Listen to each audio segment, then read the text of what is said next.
చదువుకుంటే రాదు, చదువుకుంటే వస్తదని చెప్పేసి చాలామంది అంటుంటారు. అది నిజమే. అంటే దీనికి చాలా రకరకాలుగా ఆన్సర్స్ చెప్తారమ్మా. ఎవరైతే జేఈ అడ్వాన్స్ రాస్తున్నారో ఈ మోడల్ పేపర్ ఒకసారి చూడటం వల్ల ఒక ఐడియా ఏమొస్తుందంటే పేపర్లో ఉన్న కష్టమైన క్వశ్చన్స్ అన్నీ అటెంప్ట్ చేయడానికి ప్రయత్నం చేయకుండా సింపుల్ క్వశ్చన్స్ కనుక వెతుక్కుంటే మీకు సెలెక్షన్కి కావాల్సిన మార్కులు వస్తాయి అని చాలా క్లియర్గా మెసేజ్ ఆ పేపర్లో ఉంది. అంటే చాలామంది అక్కడ ఇక్కడ అడుగుతున్నారమ్మా. ఈ క్వశ్చన్ ఏంటంటే ఇప్పుడున్న పరిస్థితి ఏంటంటే అటు సైడ్ ఉత్తర భారత రాష్ట్రాలలో అయితే ఏంటంటే ఇది ఏదైనా టెంపరీ విషయం లాగానే అనిపిస్తుంది. కానీ అట్లా అని మనం ఏమి మన సైడ్ నుంచి మనం తీసుకునే డెసిషన్ కాదు. ఎందుకంటే అక్కడ ఉన్న పిల్లలు ఎఫెక్ట్ అవుతారు కాబట్టి అది జరగకూడదని అటువంటి అవకాశాలు ఉంటాయి. కానీ మనం దాని గురించి పెద్దగా మైండ్లో పెట్టుకోకుండా అవుతే అవుతుంది, లేకపోతే లేదు. కానీ మన ప్రిపరేషన్ మనం కంటిన్యూ చేసుకోవటమే. జేఈఈ, ఐఐటి రాసే వాళ్ళకి మీరిచ్చే సలహా ఏంటి? ఇప్పుడు ఏంటంటే ఈ పిల్లలందరూ చాలా రోజుల నుంచి ప్రిపేర్ అవుతున్నారు. పిల్లలు ఇప్పుడు నువ్వు అన్నట్టుగా 7వ తరగతి నుంచి ప్రిపేర్ అయ్యే పిల్లలు కూడా ఉన్నారమ్మా ఇందులో. గత 4-5 సంవత్సరాలుగా విపరీతంగా పొద్దున రాత్రి పండగలు పబ్బాలు అన్నీ వదులుకుని చదువుకున్న పిల్లలు వీళ్ళంతా. ఈ టైంలో ఏంటంటే మనం యాక్చువల్గా వాళ్ళకి సబ్జెక్ట్ కంటే కూడా కొన్ని టిప్స్ అనేది ఇవ్వటం అవసరం అమ్మాయి. అందు గురించి ఆ కంటిన్యూషన్ ఆఫ్ డూయింగ్ ప్రాబ్లమ్స్ అనేది జరుగుతూనే ఉండాలి ఎగ్జామ్ ముందు రోజు వరకు.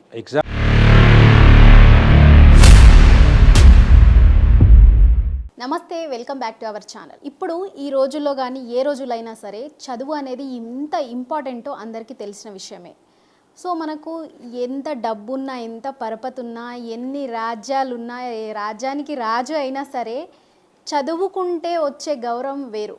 అట్లనే చదువుకుంటే రాదు, చదువుకుంటే వస్తుందని చెప్పేసి చాలామంది అంటుంటారు. అది నిజమే. అట్లనే చదువు ఎట్లా రావాలి?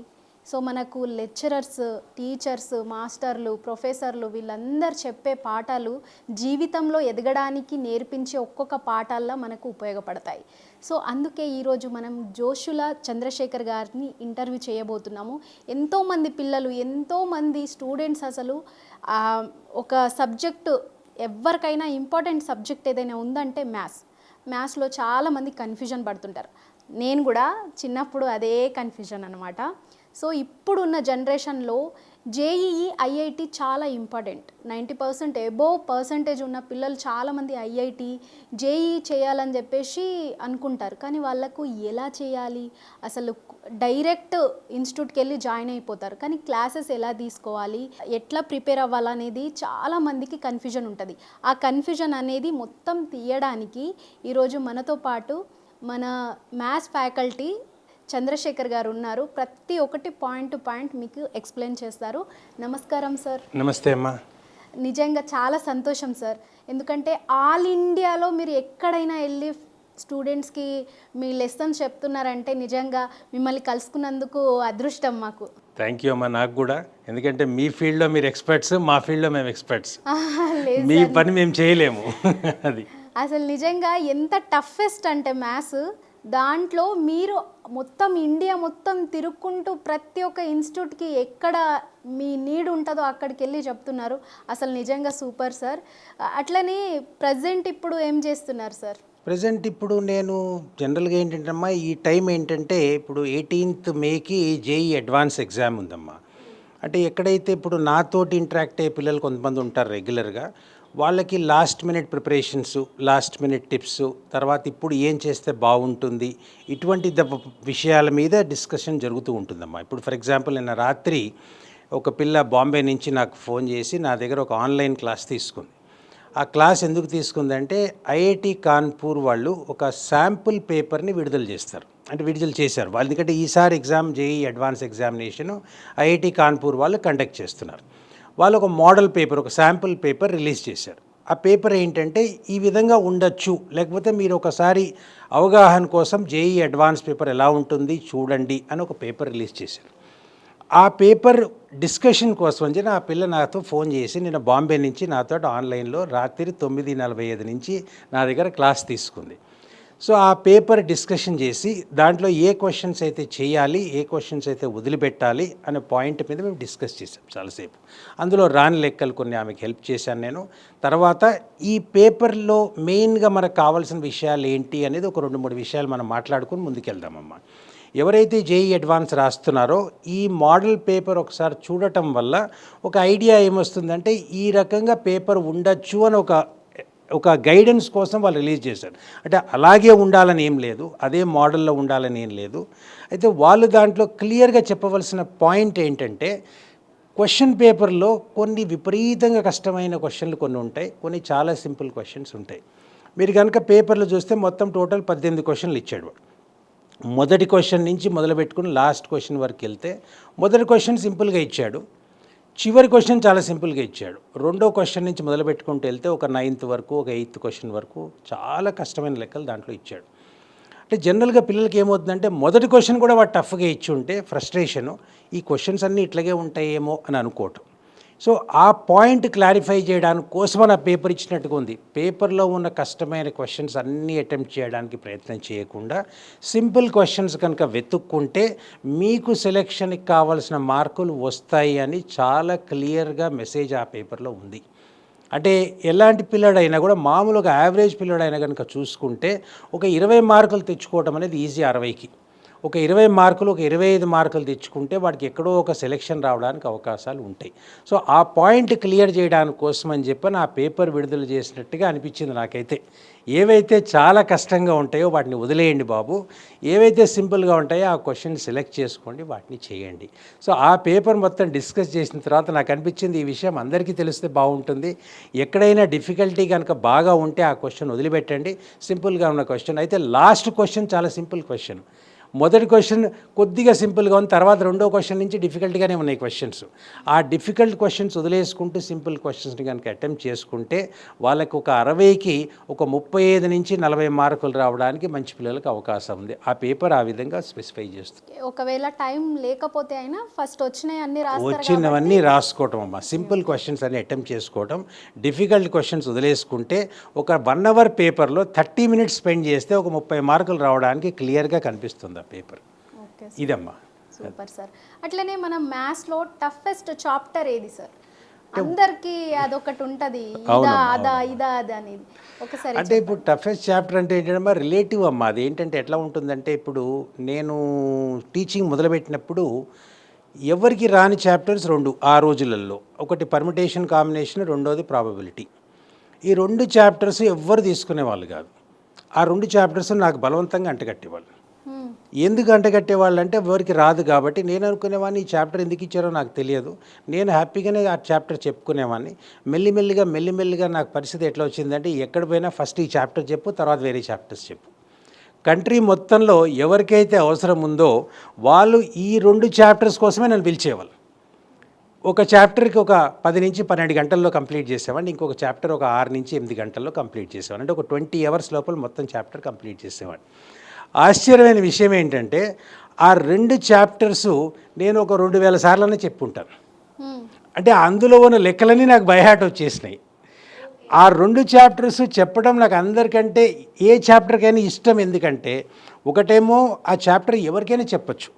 అంటే ఈవెన్ ఒక 7th క్లాస్ పిల్లవాడు కూర్చున్నా కూడా, ఐఐటి జేఈ సిలబస్లో ఉన్నా కూడా ఆ పిల్లవాడికి మనం క్లియర్గా ఎక్స్ప్లెయిన్ చేయొచ్చు ఆ చాప్టర్. రెండోది ఏంటంటే, ఈ చాప్టర్ చెప్పినందువల్ల నాకు అన్ని చాప్టర్స్ చెప్పిన దానికి కంబైన్డ్గా ఎంత రెవెన్యూ వచ్చిందో, ఈ 2 చాప్టర్స్ వల్ల అంత రెవెన్యూ వచ్చింది. అంత హార్డ్ చాప్టర్ అని నేను అనుకోవట్లే, చాలామంది అనుకుంటున్నారు. నాకు ఈవెన్ మొదలుపెట్టినప్పుడు నాకు ఎందుకో కష్టం అనిపించలే. అంటే దీంట్లో రీజన్ ఎందుకు కష్టం అనుకుంటారంటే, దాంట్లో లాంగ్వేజ్ ఇంప్లికేషన్స్ కొద్దిగా ఉంటాయి. అంటే ఏంటంటే, ఆ ఇంగ్లీష్ లాంగ్వేజ్ కరెక్ట్గా అర్థమవుతే, ఆ క్వశ్చన్ యొక్క ఇంటర్ప్రిటేషన్ కరెక్ట్గా ఉంటే ఆ క్వశ్చన్ ఈజీగా చేయొచ్చు. నిన్న కూడా మోడల్ పేపర్లో ఒక క్వశ్చన్ ఇచ్చాడు ప్రాబబిలిటీలో. అది చాలామంది చాలా కష్టపడ్డారు ఆ క్వశ్చన్ చేయడానికి కోసం అని చెప్పని. నాకు కూడా ఇనీషియల్గా కష్టమే అనిపించింది, కానీ చూసిన తర్వాత ఆ లాంగ్వేజ్ కరెక్ట్గా అర్థం చేసుకుంటే ఆ క్వశ్చన్ ఇంటర్ప్రిట్ చేసి చేయగలిగాం ఆ క్వశ్చన్. తర్వాత అదే టాపిక్ మీద మళ్ళీ లాస్ట్లో ఇంకో 2 క్వశ్చన్లు ఇచ్చాడు. అంటే ఒక పేపర్లో 60 మార్కుల్లో 12 మార్కులు ఈ 2 చాప్టర్స్ మీదే వచ్చినాయి. అంటే ఎవ్రీ టైం ఎగ్జామ్లో దీని మీద 8 నుంచి 12 మార్కుల మధ్యలో ఈ క్వశ్చన్స్ వస్తూ ఉంటాయి. సో ఈ చాప్టర్ను వదిలిపెట్టాలంటే వాళ్ళకి ఇబ్బంది అనిపిస్తుంది, చేయాలంటే ఏమో అర్థం కాదు. సో ఈ 2 చాప్టర్స్ అందరికీ కష్టము, నాకైతే ఆనందంగానే ఉంటుంది. యాక్చువల్గా కష్టమైన చాప్టర్స్ నిజంగా తీసుకుంటే పిల్లలకి జామెట్రీ రిలేటెడ్ అనేది కొద్దిగా వాళ్ళకి డౌట్స్ ఉంటాయి కొద్దిగా. అంటే జామెట్రీ అనేది సరిగ్గా చేయక స్కూల్ లెవెల్లో దాన్ని కోఆర్డినేట్ జామెట్రీలో మార్చుకొని కోఆర్డినేట్ జామెట్రీ చాప్టర్స్గా మార్చుకున్నారు. ఆ చాప్టర్స్ కనుక పర్ఫెక్ట్గా చేసుకుంటే వెక్టర్ 3D అని ఇంకొక చాప్టరు, కాంప్లెక్స్ నెంబర్స్ అని ఇంకో చాప్టరు, కొద్దిగా మ్యాట్రిసెస్ కూడా దాంట్లో ఇంక్లూడ్ అవుతుంది. ఈ మొత్తం చాప్టర్స్ కనుక తీసుకుంటే ఇంచుమించుగా ఒక 35 to 40% వెయిటేజ్ ఉంటుంది. ఓన్లీ జామెట్రీ కనుక పర్ఫెక్ట్గా చేసుకుని ఈ పర్మిటేషన్ కాంబినేషన్ ప్రాబిలిటీ వదిలేసిన వాడికి 35 నుంచి 40 మార్కులు రావడానికి అవకాశం ఉంటుంది. అంటే ఒక 40% సిలబస్ వాడు పర్ఫెక్షన్ కనుక చేసుకుంటే ఎగ్జామ్లో క్లియర్గా వాడికి కావాల్సిన సెలెక్షన్ వచ్చేస్తుంది. Okay sir. అట్లనే ఇప్పుడు ఒక పేపర్లో కెమిస్ట్రీ, ఫిజిక్స్, మ్యాథ్స్ ముందుగా ఏది చేయాలి? అంటే జనరల్గా ఏంటంటే అమ్మా, ఇప్పుడు నా సబ్జెక్టు కాకపోయినా, నాకు సబ్జెక్ట్ అంటే ఇష్టం లేకపోయినా కెమిస్ట్రీ ఫస్ట్ చేయమని చెప్తారు అందరూ. ఎందుకు కెమిస్ట్రీ ఫస్ట్ చేయమని చెప్తారంటే దాంట్లో మినిమం టైంలో పేపర్ మొత్తం అయిపోతుంది. జనరల్గా ఏంటంటే ఒక అడ్వాన్స్ లెవెల్లో పేపరు చాలామంది పిల్లలు, నేను చాలామంది పిల్లలతో టాపర్స్తో ఇంటరాక్ట్ అయిన వాళ్ళు ఏం చెప్తారంటే ఒక 40 to 45 మినిట్స్ మధ్యలో మొత్తం పేపర్ అయిపోతుంది కెమిస్ట్రీ అంటారు. ఇంకోటి కెమిస్ట్రీ వల్ల ర్యాంక్ వస్తుంది వాళ్ళకి. అందులో ఒక పార్ట్ ఇనార్గానిక్ కెమిస్ట్రీ కనుక తీసుకుంటే మోస్ట్లీ వాళ్ళు చదివిన క్వశ్చన్సే ఉంటాయని వాళ్ళు చెప్తారు. అంటే వాళ్ళు చాలా ఎక్స్ట్రీమ్గా కష్టపడి చదివి ఉండొచ్చు దానికి. ఆ కెమిస్ట్రీ పోర్షన్ అయిపోయిన తర్వాత, ఆ పేపర్ అయిపోయిన తర్వాత వాళ్ళకి 1/3 బర్డెన్ వెళ్ళిపోయినట్టే. వాళ్ళకి ఇంకోటి ఏంటి, ఆచా ఇన్ని మార్కులు నాకు వచ్చేసినాయని ఒక కాన్ఫిడెన్స్ ఉంటుంది. సో కెమిస్ట్రీతో మొదలుపెట్టడం అనేది కరెక్ట్ ఫస్ట్. అయితే ఒక్కొక్కసారి ఎప్పుడన్నా ఒకసారి జరగచ్చు, అంటే ప్రతిసారి జరుగుతుందా లేదు, ఇన్ని సంవత్సరాల్లో ఎప్పుడో ఒకసారి జరిగి ఉండొచ్చు. ఆ పేపర్ కనుక ఎక్స్ట్రీమ్గా డిఫికల్ట్గా ఉందంటే, ఒకవేళ బై ఛాన్స్, కానీ జనరల్గా జరగడానికి అవకాశాలు తక్కువ, ఒకవేళ ఆ పేపర్ కనుక ఎక్స్ట్రీమ్గా డిఫికల్ట్ కనుకుంటే దాని మధ్యలో అయినా వదిలిపెట్టి వేరే సబ్జెక్ట్కి వెళ్ళాల్సిన అవసరం అయితే ఉంది. బట్ జనరల్గా జరగదు కాబట్టి కెమిస్ట్రీతో ఫస్ట్ స్టార్ట్ చేయాలి. అంటే ఒక 45 మినిట్స్ అయిపోయిన తర్వాత వాళ్ళ దగ్గర ఇంకా టైం మిగిలింది. ఆ టైంలో ఇందులో ఒక 15 నిమిషాలు మిగిలింది, మొత్తం total 3 hours time. So 45 minutes అయిపోయిన తర్వాత ఒక 1 hour టైం ఫిజిక్స్ మీద స్పెండ్ చేసి ఫిజిక్స్ కంప్లీట్ చేసుకుంటే ఒక 1:15 నిమిషాలు మ్యాథ్స్ కోసం మిగులుతాయి. మొత్తం మిగిలిన టైం మొత్తం ఆ మ్యాథ్స్కి కనుక చేసుకుని దాంట్లో ఉన్న ఈజీ క్వశ్చన్స్ మొత్తం కనుక చేసుకుంటే ఈజీగా ఒక టోటల్ చెప్పాలంటే ఒక 180 మార్క్స్లో వాళ్ళు కరెక్ట్గా చదువుకున్న పిల్లలకైతే ఒక 120 మార్క్స్ తీసుకురావటం అనేది వాళ్ళకి అవకాశం చాలా ఈజీగా తెచ్చుకోగలుగుతారు పిల్లలు. అయితే 120 రావాలనే ప్రెషర్ ఏం లేదు. కాకపోతే ఏంటంటే 120 మార్క్స్ అనేది ఒక రీజనబుల్ స్కోర్. అంటే నా లెక్క ప్రకారం ఏంటంటే 120 + 120 ఒక 240 మార్క్స్. 240 మార్క్స్ వస్తే వాడికి ఒక రీజనబుల్ సెలెక్షను, ఒక రీజనబుల్ ర్యాంకు వాడికి వస్తుంది. దానికోసం అని చెప్పి ఏంటంటే first chemistry, then physics, then maths. Maths మటుకు ముందు చేయాల్సిన పొరపాటు ఎప్పుడు చేయొద్దు. ఎందుకంటే మ్యాథ్స్ పేపర్స్ జనరల్గా డిఫికల్ట్గానే ఇస్తున్నారు ఈ మధ్యకాలంలో. లెక్కలు చేయడానికి ఆల్మోస్ట్ అందుకోసం దాన్ని చివర్లో పెట్టుకుంటే అది ఇంకోటి ఏంటంటే అది కొంచెం అడిక్టివ్ కూడా ఉంటుంది. క్వశ్చన్ చేస్తుంటే వస్తున్నట్టు అనిపిస్తుంటే టైం చాలా వేస్ట్ అవుతుంటుంది. దాన్ని మిగిలినంత టైం అంతా లాస్ట్ పెట్టేసుకుని 1 hour 15 minutes దానికి కనుక ఇచ్చుకుంటే that is the correct order of attempting the papers అమ్మ. First chemistry, then physics, then maths. Super sir. అంటే సార్ ఏమంటున్నారంటే 3 పేపర్లలో ఫస్ట్ మ్యాథ్స్ నాకు వచ్చు అని చెప్పేసి ఫస్ట్ చేయకుండా అది ఆపేసి కెమిస్ట్రీ తీసుకుంటే టైం సేవ్ అవుతుంది, మీకు టైం వేస్ట్ అవ్వదు. ఒకవేళ దీంట్లో తీసినా ఈజీ స్కోర్ చేయొచ్చు, మీకు కూడా ఈజీ అవుతుంది బర్డన్ లేకుండా. అవునమ్మా. అట్లనే సార్ 2 పేపర్స్ ఉన్నాయి, మార్నింగ్ ఒకటి, ఈవినింగ్ ఒకటి. సో ఫస్ట్ పేపరు హార్డ్ రావచ్చు, తర్వాత ఈజీ రావచ్చు. ఫస్ట్ పేపర్ హార్డ్ వచ్చిందని చెప్పేసి నెక్స్ట్ పేపర్ రాయడానికి చాలామంది వెళ్ళరు. సో దానికి మీరేమంటారు? చాలామంది వెళ్ళకపోవటం అనేది చాలా బ్యాడ్ లెక్కమ్మా. వెళ్ళకుండా ఉండటం అనేది చాలా తప్పు. ఎందుకంటే ఇప్పుడు ఏంటంటే మొదటి పేపరు కష్టంగా ఉంది కదా అని చెప్పి రెండో పేపర్ కూడా కష్టంగా ఉండాలని ఏం లేదు. ఒక్కొక్కసారి ఎప్పుడన్నా జరగవచ్చేమో చెప్పలేము. కాకపోతే ఏంటంటే ఒక్క విషయం మనం అర్థం చేసుకోవాల్సిన పాయింట్ ఏంటంటే పేపర్ డిఫికల్ట్ నాకు అంటే అవతల వాడికి కూడా డిఫికల్టే అది. అంటే నాకు ఒక్కడికే డిఫికల్ట్ పేపర్ ఇచ్చి వేరే వాళ్ళకి సింపుల్ పేపర్ అయితే ఇవ్వరు. సో ఈ రిలేటివ్ పెర్ఫార్మెన్స్ అది. నాకు డిఫికల్ట్ కనుకైతే వేరే వాడికి కూడా డిఫికల్టే, నాకు సింపుల్ అయితే అవతల వాడికి కూడా సింపులే. ఈ పాయింట్ అర్థం చేసుకుంటే డిఫికల్టీ ఎంత ఉన్నా, ఇప్పుడు ఫర్ ఎగ్జాంపుల్ ఈసారి నీట్ పేపరు చాలామంది దాన్ని ఆల్మోస్ట్ సర్వనాశనం చేసి పడేశారు. ఏమైంది అంటే జనరల్గా నేను పిల్లలతో మాట్లాడుతుంటే ఒక మంచి స్టూడెంట్ ఎవరైతే ఉంటే వాళ్ళకి ఒక 660, 670 మార్కులు వాళ్ళకి నీట్లో తెచ్చుకుంటారు. అటువంటి పిల్లలందరూ ఈసారి ఫిజిక్స్ పేపర్ చాలా కష్టంగా ఇచ్చారని చెప్పని వాళ్ళ స్కోర్ పడిపోయి 450 మార్కులకు వచ్చేసింది చాలామందికి.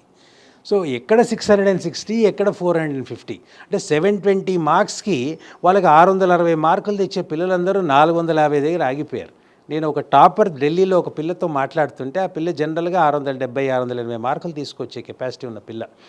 ఆ పిల్ల ఫిజిక్స్లో ఏం చేసావంటే ఫిజిక్స్ సర్వనాశనం అయిపోయిందని చెప్పింది. ఎన్ని మార్కులు వస్తున్నాయి? ఒక 15 మార్కులు వస్తున్నాయి అంటే ఒక 20 మార్కులు వస్తున్నాయి. ఎంతకీ అవుట్ ఆఫ్ 180 మార్క్స్కి 20 మార్క్స్ ఫిజిక్స్లో వస్తున్నాయి. బయాలజీలో మోర్ దాన్ 300 వస్తున్నాయి. ఏంటి అవుట్ ఆఫ్ 360 మోర్ దెన్ 300 బయాలజీలో వస్తున్నాయి ఆ పిల్లకి. ఫిజిక్స్లో జనరల్గా ఒక 100 దాకా వచ్చేవి, 100 తగ్గిపోయి ఒక 15-20 మార్కుల లెవెల్కి వచ్చిందంటే ఆ పేపర్ ఎక్స్ట్రీమ్గా డిఫికల్ట్గా ఉన్నట్టు వాళ్ళ లెక్క ప్రకారం. సో అటువంటప్పుడు ఫ్రస్ట్రేట్ కాకుండా ఉన్న వాళ్ళకి ఆ 450 వచ్చిన మార్కులు వచ్చిన వాళ్ళకు కూడా సెలెక్షన్ రావడానికి అవకాశాలు ఉన్నాయి. ఆ పిల్లకి డిఫికల్ట్ అయితే ఫిజిక్స్ అందరికీ డిఫికల్టే కంట్రీ మొత్తంలో. అందు గురించి మనం పెద్దగా భయపడాల్సింది ఏం లేదు. పేపర్ డిఫికల్ట్గా ఉంటే ఫ్రస్ట్రేట్ కాకుండా బ్యాలెన్స్ ఆఫ్ మైండ్ పెట్టుకున్న వాళ్ళు ఎవరైతే ఉంటారో వాళ్ళు డెఫినెట్గా బెటర్గా చేయగలుగుతారు. మొత్తం పేపర్ మొదటి నుంచి చివరి వరకు డిఫికల్ట్గా ఇచ్చే మెంటాలిటీ ఏ ప్రొఫెసర్కి ఉండదు. కాకపోతే ఏంటంటే ఇది ఫిల్టరింగ్ కాబట్టి ఉన్న వాళ్ళలో మంచి పిల్లల్ని తీసుకోవాలి కాబట్టి వాళ్ళు ఏదో రకమైన స్ట్రాటజీ వాడాలి. లేకపోతే మొత్తం 360 మార్కులకి 360 మార్కులు తెచ్చుకుంటే పిల్లలకి వాళ్ళు సెలెక్షన్ చేయడం చాలా కష్టం. నీట్లో జనరల్గా మీరు చూస్తూ ఉంటారు 720 మార్కులకి 720 మార్కులు తెచ్చుకున్న వాళ్ళు 100 మంది పైన ఉన్నారు లాస్ట్ టైం. మరి ఈసారి తెచ్చుకోమని చూద్దాం, ఎవరికి రావు. ఎందుకంటే పేపర్ డిఫికల్ట్గా ఉన్నప్పుడు ఆ మార్కులు తగ్గిపోతాయి. అయితే ఈ ఫ్రస్ట్రేషన్ని దూరం చేసుకోవడానికి ఏంటంటే సింపుల్ స్ట్రాటజీ ఏంటంటే క్వశ్చన్ డిఫికల్ట్ ఉన్నప్పుడు ఆ క్వశ్చన్ వదిలిపెట్టి నెక్స్ట్ క్వశ్చన్కి వెళ్ళటం. Simple strategy. మనం ఏదైనా ఒక మ్యారేజ్కి కానీ ఒక రిసెప్షన్కి కానీ వెళ్ళినప్పుడు మనం ఫస్ట్ వెళ్ళంగానే మనకి నచ్చింది వెతుక్కుంటాం. ఎక్కడ ఐస్ క్రీమ్ ఉందా అని వెతుక్కుంటాం, ఎక్కడ ఫ్రూట్ సలాడ్ ఉందా అని వెతుక్కుంటాం. అదేవిధంగా పేపర్లో కూడా ఎక్కడ సింపుల్ క్వశ్చన్ ఉందని వెతుక్కుని ఆ క్వశ్చన్ చేసుకున్న తర్వాత వాడు వెళ్ళిన వాడు ఆస్పిరెంట్ కాదు, వాడు ఐఐటీని అయిపోయినట్టే లెక్క కాలర్ పైకి ఎగరేసుకోవచ్చు. వాడు ఎగరేసుకొని నేను ఆస్పిరెంట్ కాదు, నేను ఐఐటీని అయిపోయానని చెప్పి అనుకోవచ్చు. సో డిఫికల్ట్గా ఉన్నప్పుడు మటుకు ఎటువంటి టెన్షన్ పడకుండా ఇది అందరికీ డిఫికల్టే, నా ఒక్కడికే డిఫికల్ట్ కాదు అనే పాయింట్ అర్థం చేసుకుంటే సింపుల్ క్వశ్చన్స్ అని అటెంప్ట్ చేసుకుంటాడు. సపోజ్ ఫస్ట్ పేపర్లో వాడికి ఇంచుమించుగా వాడికి రావాల్సిన మార్కులు రాలేదు, ఒక 180 మార్క్స్కి వాడికి ఒక 90 వస్తున్నాయి లేదా ఒక 80 వస్తున్నాయి అంటే పేపర్ డిఫికల్ట్గా ఉంది వాడికి అర్థమైపోయింది. ఎందుకంటే పిల్లలంతా వీళ్ళు ప్రిపేర్ అయిన పిల్లలు ఉంటారు. ప్రిపేర్ కాని వాడికి ఎట్లా ఉన్నా ఒకటే. ప్రిపేర్ అయిన పిల్లోడికి వాడికి మామూలుగా ఒక 130, 150, 160 వచ్చే పిల్లడికి వాడికి చాలా తక్కువ వచ్చి ఒక 80, 90 వస్తున్నాయి అంటే వాడికి ఏం అర్థమవుతుంది? పేపర్ ఈజ్ డిఫికల్ట్ అని. అట్లా అని సెకండ్ పేపర్ డిఫికల్ట్గా ఉండాలి అని ఏం రూల్ లేదు. సెకండ్ పేపర్ కూడా డిఫికల్ట్గా ఉన్నా కూడా అదే 80 మార్కులు 80, 160 మార్కులకే వాడికి 500 రూపాయలు ర్యాంక్ రావచ్చు పేపర్ కనుక ఎక్స్ట్రీమ్గా డిఫికల్ట్గా ఉంటే. సో అందుకోసం ఏంటంటే ఎవరైనా పిల్లాడు అట్లాంటి పరిస్థితిలో నేను మొదటి పేపర్ పాడు చేశాను కాబట్టి రెండో పేపర్ చేయను అనుకోవటం అనేది ఫూలిష్నెస్. కాబట్టి కంపల్సరీగా వెళ్ళాల్సిందే. అయితే ఒకటే ఒక వాళ్ళకి అడ్వైజ్ ఏంటంటే పేపర్ సరిగ్గా చేసినా సరిగ్గా చేయకపోయినా ఆ మధ్యలో ఉన్న గ్యాప్లో ఎవరితోటి డిస్కస్ చేయకుండా ఒక చెట్టు కింద ఎక్కడో మూల కూర్చుని వాడి పని వాడు చేసుకోవాలి. వేరే వాళ్ళతో డిస్కషన్లు కనుక పెడితే ఆ చేసినవి కూడా నాశనం అయిపోతుంది. అది వాడెవడో చెప్తాడు నేను బాగా చేశాను వీడు బాగా చేయలేదని. ఇటువంటి డిస్కషన్స్ లేకుండా మొదటి పేపర్ అయిపోయిన తర్వాత రెండో పేపర్కి మధ్యలో ఉండే గ్యాప్ ఏదైతే ఉంటుందో దాన్ని ఎవరి దగ్గర మాట్లాడకుండా రెండో పేపర్ కూడా అయిపోయిన తర్వాత అప్పుడు వెళ్ళి ఎగ్జామ్ అయిపోయిన తర్వాత మాట్లాడుకోవటం కరెక్ట్ పద్ధతి. బట్ సెకండ్ పేపర్ అనేది 2 పేపర్స్ అనేవి డిఫికల్ట్గా ఇవ్వడం జనరల్గా జరగదు. ఒకవేళ జరిగినా మనం ఏమి ఇబ్బంది పడాల్సిన అవసరం లేదు. అది ఓకే సార్. అయితే ఇప్పుడు ఇంటర్ అయిన తర్వాత ఐఐటి ఎగ్జామ్ రాస్తారు. సో ఎప్పటి నుంచి ప్రిపరేషన్ స్టార్ట్ చేయాలి సార్ ఐఐటి కోసం? అంటే దీనికి చాలా రకరకాలుగా ఆన్సర్స్ చెప్తారమ్మా. అంటే ఏంటంటే నేను ఈ విషయంలో ఒక చిన్న ఎగ్జాంపుల్ చెప్తాను. మా ఫ్రెండ్ వాళ్ళ బాబుది. అంటే అందరూ ఏమంటారంటే ఒకడేమో 7th నుంచి మొదలు పెట్టాలంటాడు, ఒకడేమో 6th నుంచి మొదలు పెట్టాలంటాడు, ఒకడేమో పుట్టిన పిల్లోడనే మొదలు పెట్టాలంటారు. ఈ రకంగా నడుస్తున్నాయి ఈ రోజుల్లో. 10th క్లాస్ నుంచి మొదలు పెడుతున్నారు కొంతమంది. అంటే దీంట్లో ఎక్స్ట్రీమ్స్ ఉంటారు, ఎవరో ఒకళ్ళు ఇద్దరు కాదనట్లేదు. వాళ్ళు ఏంటంటే 10th నుంచి మొదలు పెడితే వాడు 3 సంవత్సరాల లైఫ్ మొత్తం దాని మీదే స్పెండ్ చేసేస్తున్నాడు. వాడు ఇంకా వాడికి ఆట లేదు, పాట లేదు, వాడికి లాంగ్వేజ్ లేదు, ఎటువంటి ఎబిలిటీ లేదు, దాని మీద స్పెండ్ చేస్తున్నారు. సో ఇందులో ఒక ఎగ్జాంపుల్ ఎందుకు చెప్తున్నా అంటే ఇది నా ప్రాక్టికల్గా నా కళ్ళ ముందు జరిగిన సిచ్యువేషన్. ఒక పిల్లోడు ఫస్ట్ ఇయర్ మొత్తం అసలు ఐఐటి అనేది చదవలేదు, అసలు ఎటువంటి ప్రిపరేషన్ లేదు వాడికి. నేను ఐఐటి చదవను, నేను ఫిలిం ఫీల్డ్లో పోతాను అని చెప్పి వాళ్ళ ఫాదర్తో కొట్లాడి ఇంట్లో నుంచి పారిపోయి వాడు పూనా ఫిలిం ఇన్స్టిట్యూట్కి వెళ్తే నువ్వు చిన్నపిల్లోడు, నీకు ఏజ్ 18 ఇయర్స్ వస్తే కానీ తీసుకోము, నువ్వు వెళ్ళు అని ఇంటికి పంపించేశారు. వాడు ఇంటికి వెళ్ళకుండా అక్కడి నుంచి ఎక్కడో తిరుక్కుంటూ ఒక 1 ఇయర్ తర్వాత ఇంటికి వెళ్ళాడు. ఇంటికి వెళ్ళిన తర్వాత వాళ్ళ ఫాదర్ ఏంటి మళ్ళీ వచ్చినావు వెళ్ళట్లేదా మూవీస్ కట్టి, ఇప్పుడు తీసుకుంటలేరు అని చెప్పి అన్నాడు. ఇప్పుడు ఏం చేద్దాం అనుకున్నానంటే ఆలోచిస్తున్నా ఏం చేద్దాం అనుకుంటున్నాను. సో మొత్తానికి అతి కష్టం మీద వాడు మెల్లిగా ఇంకొక 6 నెలలు అట్లాగే టైంపాస్ చేశాడు, ఏమీ లేకుండా ఇంటర్మీడియట్ ఏదో చదువుకున్నాడు. ఒక 6 మంత్స్ తర్వాత వాడికి ఎందుకో మరి వాడికి సడన్గా ఎందుకో మూడ్ వచ్చింది, అందరు చదువుతున్నారు నేను కూడా చదువుతానని వాళ్ళ ఫాదర్ దగ్గరికి వెళ్ళి నేను ఐఐటి రాస్తాను, నేను ఒక 1.5 years టైం వేస్ట్ చేస్తావు, నువ్వేం చేస్తావు? లేదు లేదు నేను చేస్తాను ఖచ్చితంగా. వాళ్ళ మదర్ ఏమందంటే సరే ఓకే ప్రిపేర్ అవుతా అన్నాడు కదా కానివ్వండి. నమ్మవమ్మా వాడు ఆ పిల్లోడు ఒక రోజుకి 15 గంటలు చదివేటాడు 6 months. 15 గంటలు రోజు చదివి వాడు ఫైనల్గా ఐఐటిలో సీట్ కొట్టాడు. ఓ సూపర్. అంటే నేనేమంటున్నాను 6 months వాడు చదివింది, 6 months ఐఐటీలో వచ్చింది, వాడికి ఎన్ఐటీలో వచ్చింది, అన్ని దగ్గర సెలెక్షన్స్ వాడికి వచ్చినాయి. అంటే వాడు అంటే ఆ పిల్లోడిని ఏమనాలి మనము అంటే ఏంటి 6 months సరిపోదా అంటే సరిపోతుంది కదా 6 months. మరి 6 years చదివిన వాడికి కూడా రావట్లేదు కదా మరి. ఇప్పుడు ఆ లెక్క ప్రకారం అందరికీ రావాలి కదా మరి. ఓన్లీ 10th నుంచి చదివిన వాడికి రావాలి కదా, ఇంటర్మీడియట్లో చదివిన వాడికి రాకూడదు కదా. అట్లాంటిది ఏమి ఉండదు. ఇప్పుడు ఇంకొక ఎగ్జాంపుల్ చెప్తాను. నేను ఒక ఇన్స్టిట్యూట్లో పనిచేస్తున్నా, ఆ ఇన్స్టిట్యూట్లో వాడికి ఆల్ ఇండియా 15th ర్యాంక్ వచ్చింది. వాడికి ఫౌండేషన్ లేదు, పాడు లేదు, ఏమీ లేదు, డైరెక్ట్గా వాడు ప్రిపేర్ అవుతున్నాడు. 2 years ఇంటి దగ్గర కొంచెం చదువుకుంటున్నాడు. వాడికి లాట్ ఆఫ్ డిస్టర్బెన్సెస్ మధ్యలో వచ్చినాయి, అయినా కూడా వాడికి ఆల్ ఇండియా 15th ర్యాంక్ వచ్చింది. ఇంకొక ఇన్స్టిట్యూట్ ఉంది, దాంట్లో వాళ్ళు రాత్రింబొగళ్ళు చావు కొడుతున్నారు, వాళ్ళని 10th క్లాస్ నుంచి చదివిస్తున్నారు. ఆ పిల్లల్ని విపరీతమైన ప్రెషర్ పెడుతున్నారు, రోజు టెస్ట్ పెడుతున్నారు. అక్కడ బెస్ట్ ర్యాంక్ 240 వచ్చింది. మరి ఏమంటాం మరి అంటే ఏంటి, పిల్లోడి ఇంట్రెస్ట్తో చదువుకున్నవాడు ఈ 8వ క్లాసు 6వ క్లాసు 3వ క్లాసు 2వ క్లాస్ అనేది అవసరం లేదు. ఇదేంటంటే ఒకడిని చూసి ఒకడు వేలం వెర్రిలాగా, అంటే వీడు చదువుతున్నాడు కాబట్టి నేను, వాడు చదువుతున్నాడు కాబట్టి వీడు, ఇట్లా చదువుకుంటూ పోయి లైఫ్ని సర్వనాశనం చేసుకుంటున్నారు. నా ఉద్దేశం ప్రకారం పిల్లవాడికి కనుక ఇంట్రెస్ట్ ఉంటే వాడు intermediate first year, second year 2 చదువుకుంటే సరిపోతుంది. అయితే దీంట్లో ఒక చిన్న ప్రాబ్లం ఏంటంటే మనం కంపీట్ చేసేది ఏంటంటే స్టార్టింగ్ లైన్ల దగ్గర మనం మొదలు పెడుతుంటే వాడు ఎవడో 50 meters దగ్గర వాడు మొదలు పెడుతున్నాడు. సో కొంత డిఫరెన్స్ అనేది ఉంటుంది గ్యారంటీగా. అంటే ఇప్పుడు మనం వాడు 100 meters టోటల్ పరిగెత్తాలి, వీడేమో 0 నుంచి స్టార్ట్ చేస్తున్నాడు, వాడెవడో 15 నుంచి స్టార్ట్ చేస్తున్నాడు. డెఫినెట్గా వాడు వీడికంటే కొద్దిగా ముందు ఉంటున్నాడు, ఉండని పర్వాలేదు, there is no problem absolutely.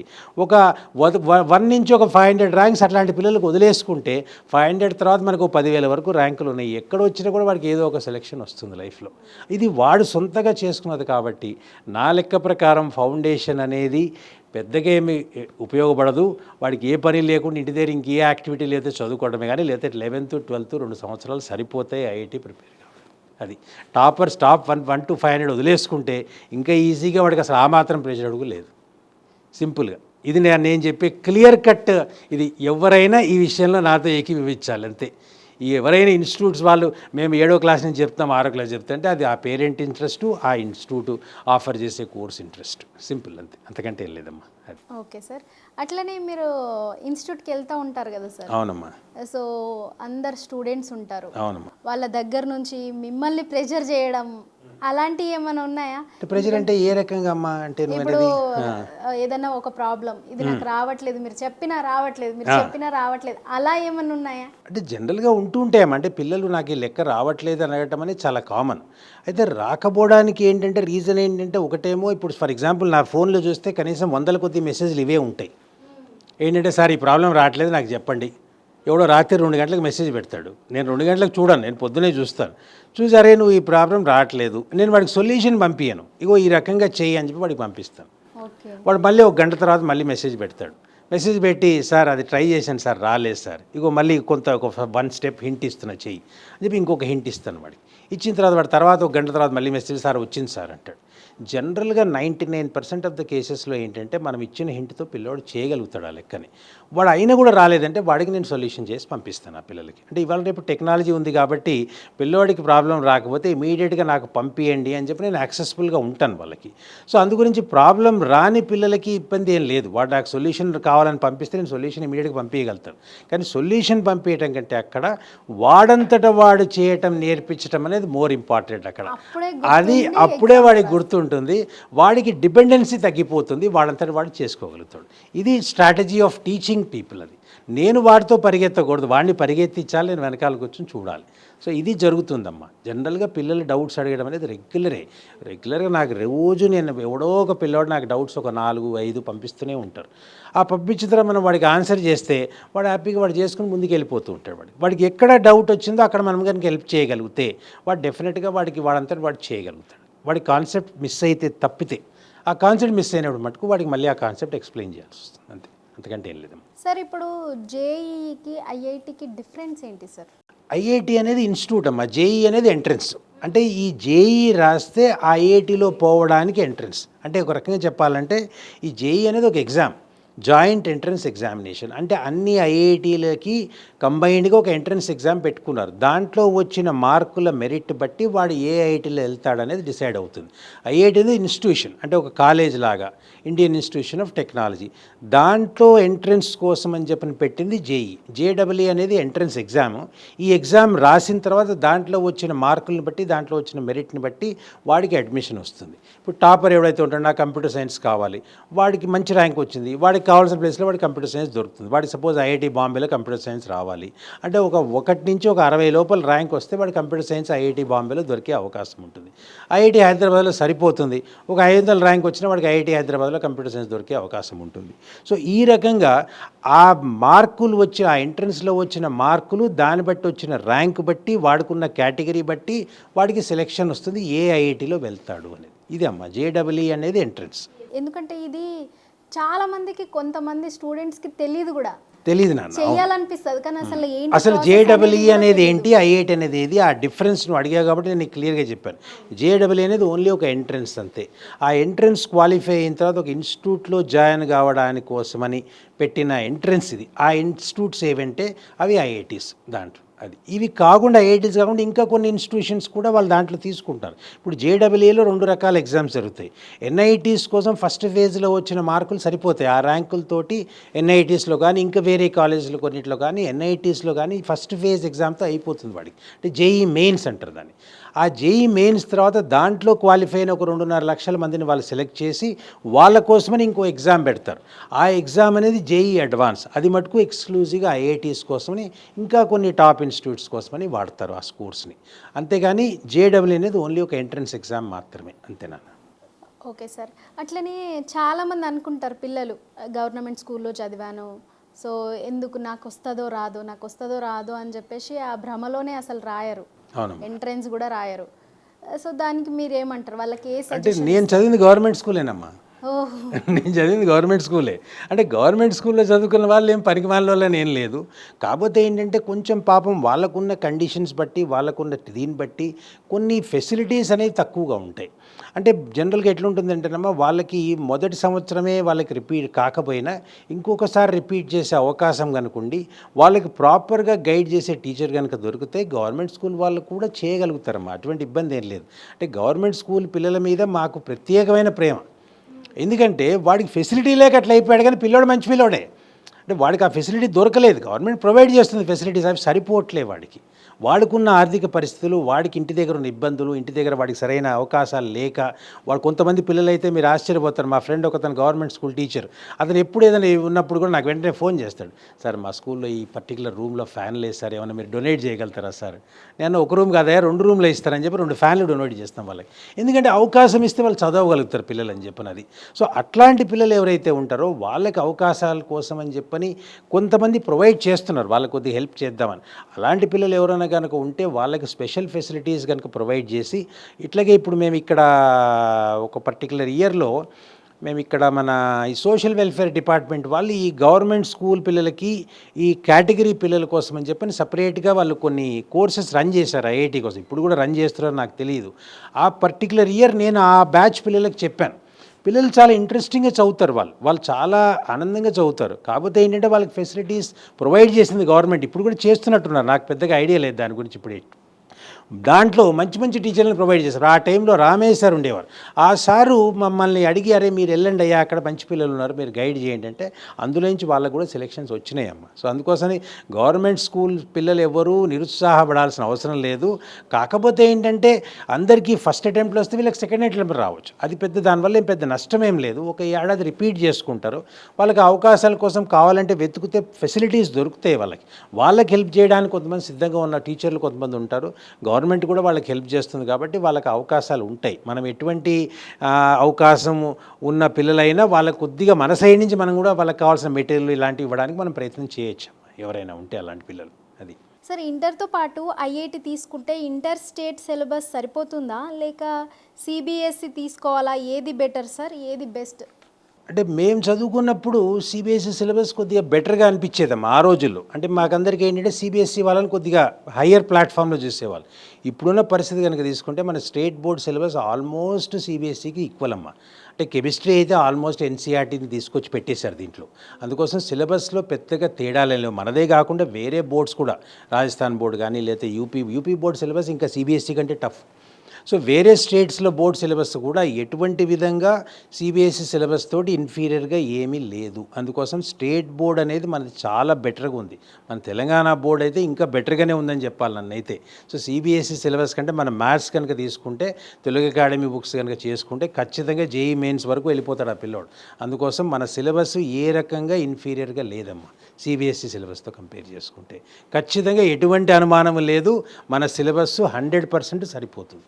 Sir ఇప్పుడున్న పరిస్థితిలో జేఈఈ ఎగ్జామ్స్ పోస్ట్పోన్ అయ్యే అవకాశం ఉందా లేదా? అంటే ఇది చాలామంది అక్కడ ఇక్కడ అడుగుతున్నారమ్మా. ఈ క్వశ్చన్ ఏంటంటే ఇప్పుడున్న పరిస్థితి ఏంటంటే అటు సైడ్ ఉత్తర భారత రాష్ట్రాలలో కొంచెం డిస్టర్బెన్స్ అనేది జరుగుతుంది. కొద్దిగా పిల్లలు చదువుకోవడానికి కొద్దిగా ఇబ్బంది జరుగుతుంది. మధ్య మధ్యలో బ్లాక్అవుట్స్ అవ్వటము ఇలాంటివి కొద్దిగా జరుగుతున్నాయి. అయితే ఏంటంటే ఇది ఏదైనా టెంపరీ విషయం లాగానే అనిపిస్తుంది. కానీ అట్లా అని మనం ఏమి మన సైడ్ నుంచి మనం తీసుకునే డెసిషన్ కాదు. ఇది గవర్నమెంట్ నుంచి రావాల్సిన డెసిషను. ఐఐటీలో అయితే ఇంతవరకు వాళ్ళు ఎటువంటి పోస్ట్పోన్మెంట్ అనే వార్త అయితే చెప్పలేదమ్మా.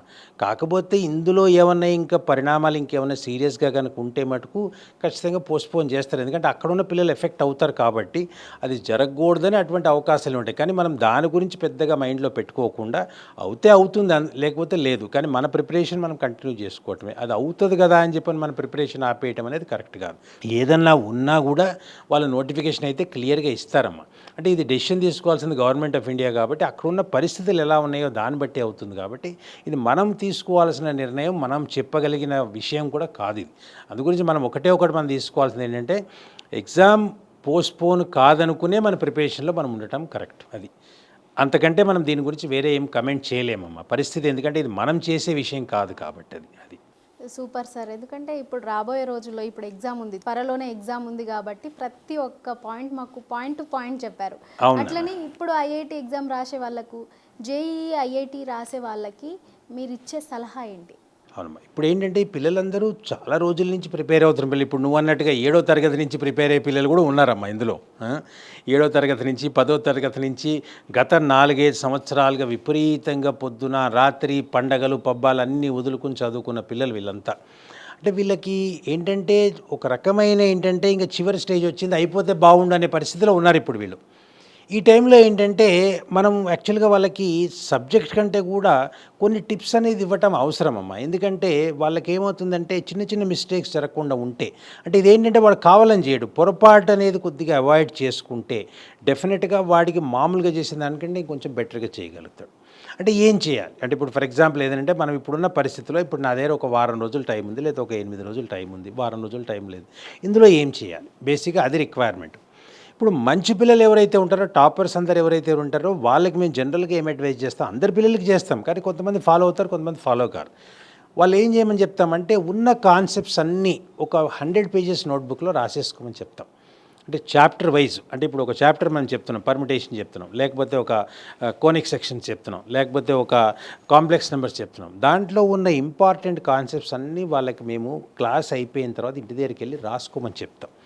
చెప్పి దాంట్లో కొన్ని ఇంపార్టెంట్ క్వశ్చన్స్ కనుక ఏమన్నా అయితే ఉంటే ఆ ఇంపార్టెంట్ క్వశ్చన్స్ కూడా కింద నోట్ చేసుకోమని చెప్తాం. ఇది ఎందుకు చెప్తామంటే బేసిక్గా ఏంటంటే లాస్ట్ మినిట్ రివిజన్ అయినా ఎప్పుడైనా రివిజన్ చేసుకోవాలంటే ఆ ఉన్న ఒక 100 పాయింట్స్ 200 పాయింట్స్ చదువుకుంటే సరిపోతుంది. అలాంటి నోట్స్ ప్రిపేర్ చేసుకున్న పిల్లలైతే ఆ నోట్స్లో ఉన్న కాన్సెప్ట్స్, ఆ ఇంపార్టెంట్ క్వశ్చన్స్ ఒకసారి రివ్యూ చేసుకోవటం అనేది ఖచ్చితంగా అవసరం. సబ్జెక్ట్ వైజ్ మేము జనరల్గా సబ్జెక్ట్ వైజ్ చెప్తాం, 3 సబ్జెక్టులలో రాసుకోమంటాం. కొంతమంది రాసుకుంటారు, కొంతమంది రాసుకోరు.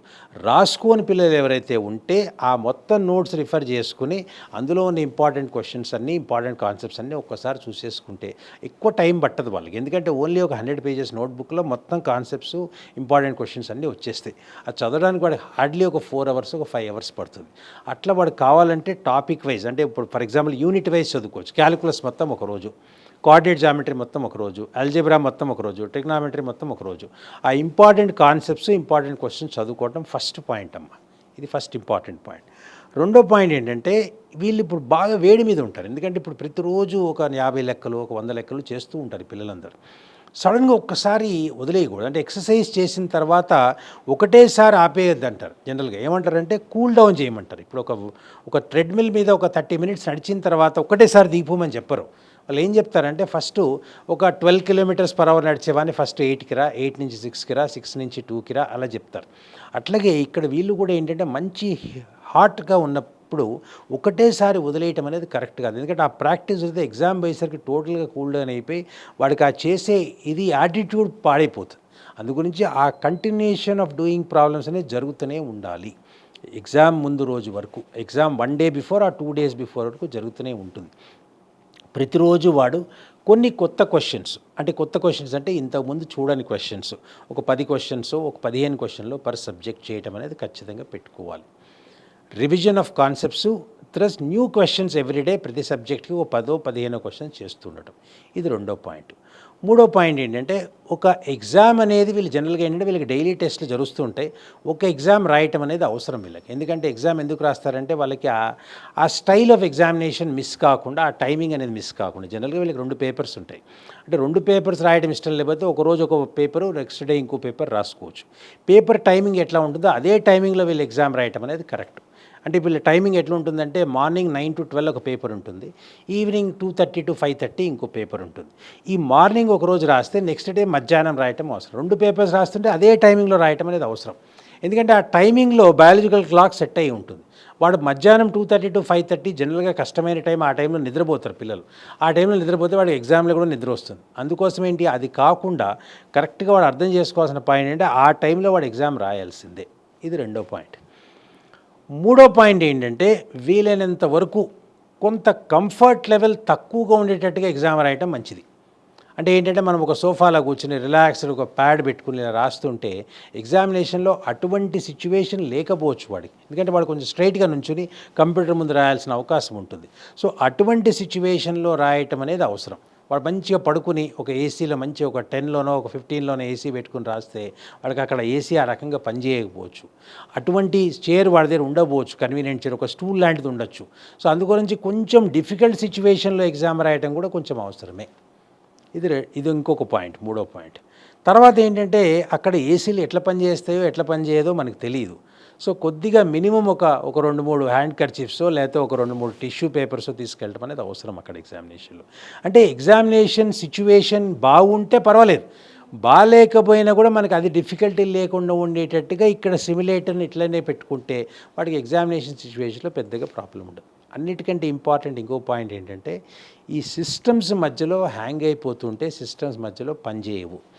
అటువంటప్పుడు ఫ్రస్ట్రేట్ కాకుండా, ప్యానిక్ కాకుండా చెయ్యి రేస్ చేస్తే వాళ్ళు వచ్చి ఆ సిస్టమ్ మార్చి ఆ టైం అనేది వీళ్ళకి మిస్ అయింది, ఆ టైం వాళ్ళకి ఇవ్వడం జరుగుతుంది. అక్కడ క్లాక్ ఆగిపోతుంది కాబట్టి వీళ్ళకి ఎటువంటి ఇబ్బంది ఉండదు. సో అందుగురించి ఏంటంటే సిస్టమ్ హ్యాంగ్ అయినప్పుడు మటుకు కేర్ఫుల్గా ఉండడం అనేది చాలా అవసరము. ప్యానిక్ కాకుండా, అంటే ఎటువంటి టెన్షన్ పడకుండా పర్వాలేదు నాకు వేరే టైం ఇస్తారు, తర్వాత నాకు కొత్త మిషన్ ఇస్తారు అనేది ఒక మైండ్లో పెట్టుకుని కనుకుంటే ఆ సిస్టమ్ ఎక్కడన్నా హ్యాంగ్ అయిపోయినా కూడా, ఎందుకంటే సాఫ్ట్వేర్ అనేది ఎప్పుడు పోతుందో మనకు తెలియదు, ఆ ఉన్నది ఎప్పుడో డమ్మని పోతే ఆ టైంలో టెన్షన్ పడకుండా వీళ్ళు చాలా సింపుల్గా ఓకే సిస్టమ్ పాడైంది, ఒక చైర్ రైజ్ చేయటం, వాడు వస్తాడు ఆ సిస్టమ్ మారుస్తాడు, ఇంకో సిస్టమ్ ఇచ్చేస్తాడు. ఈ పాయింట్స్ మైండ్లో పెట్టుకుంటే వాళ్ళకి చాలా మటుకు రిలాక్సేషన్ ఉంటుంది. ఇంకొక పాయింట్ ఏంటంటే నాన్న, బేసిక్గా ఏంటంటే ఈ బయట నుంచి స్విగ్గీలు, జొమాటోలు ఆర్డర్ చేసుకుని విపరీతమైన అవుట్ సైడ్ ఫుడ్ తినకుండా ఇంటి దగ్గర చేసుకున్న ఫుడ్ తిని మినిమం, అంటే ఫుడ్ విపరీతంగా ఎక్కువగా తినేయకుండా అట్లాంటి తక్కువగా తినకుండా ఒక రీజనబుల్ ఫుడ్ ఇంటి దగ్గర హోమ్ ఫుడ్ తీసుకోవటం కూడా చాలా అవసరం. These are the requirements, minimum requirements.